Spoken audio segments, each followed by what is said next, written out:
This is a visualization made for the course Information Visualization at Hasselt.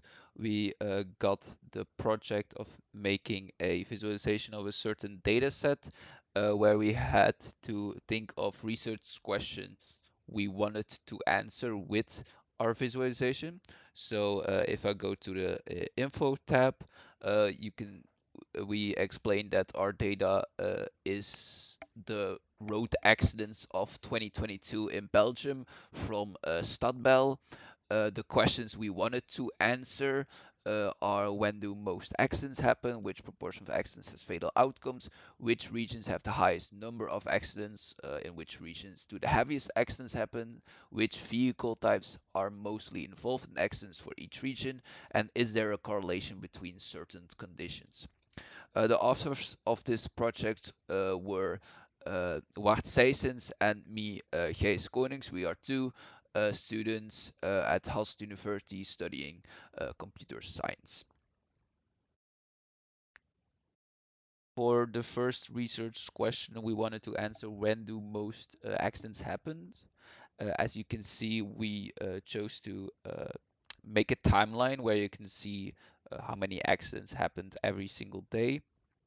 You can choose a different time period, for example, the last 6 months. Uh, all the other charts will also dynamically change.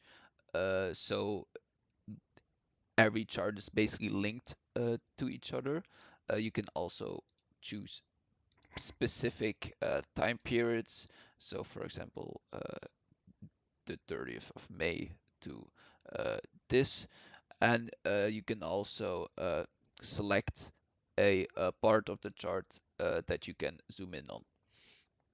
Then the other visualization we tried to do for this research question was this one, where you can see how many accidents happened every day of the week, and bar charts visualization where you can see how many accidents happen by hour of the day. As you can see, there's a clear link that around this period where people come home from work, there are more accidents. The next research question we wanted to answer is: which proportion of accidents have fatal outcomes? We visualize this by, for example, hovering over a region on the cards. Here you can see Antwerp, how many death and how many wounded. You can also hover over other regions like Limburg, or you can look at the municipality map where you can see even more specific regions, for example, Hussensolder or Lumme, etc. We also added a total counter of how many accidents happened in the whole of the selected time period and area. Then for our third research question, we wanted to answer: which regions have the highest number of accidents, in which regions do the heaviest accidents happen. So we wanted to compare different regions, and we did this with the map where you can select the specific regions, for example Antwerp, and now we get all the data of Antwerp itself in all the other charts as well. And you can also press shift and then you can select another region like Oost-Vlaanderen, and then both regions are selected. Or you can just not hold shift and, for example, now only whilst Brabant is selected. The same is for our municipality map. Then another visualization we made is to compare different regions. And for example, here you can write Antwerpen, and here you can write Ghent, and then it will show you the timeline we selected above, and then you can see individually how many accidents happened in this region each day. Then our fourth research question was: which vehicle types are mostly involved in accidents for each region?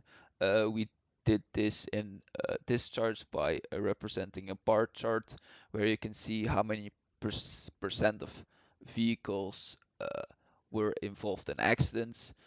So as you can see, most of them were cars.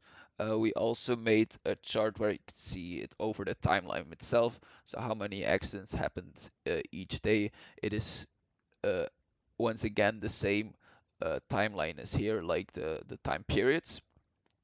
Uh, the fun thing about these charts is that you can also like exclude cars, and then you can see the percentage of how many accidents happened without cars or other vehicle types. Then our final research question was, is there a correlation between certain conditions? We try to visualize this with numerous bar charts where you can see the correlation between, uh, for example, here the light conditions and road type. And here you can see the total amount of accidents, but you can also see a percentage of the amount of accidents, as well as uh, the uh, as well as the relationship between light conditions and area type, and of course also a percentage chart. Finally, I wanted to end on some perspectives on our most important design choices. So, for example, for this chart's percentage of vehicle types, we kind of grouped multiple vehicles together under cars, bike, pedestrians, because in our data sets there were numerous amount of values for example, multiple cars, and that's why we grouped them together. And the group that the vehicles that weren't represented are put in the others group. Then for the colors used on this website, we kept in mind the color theory and the accessibility for people with color blindness.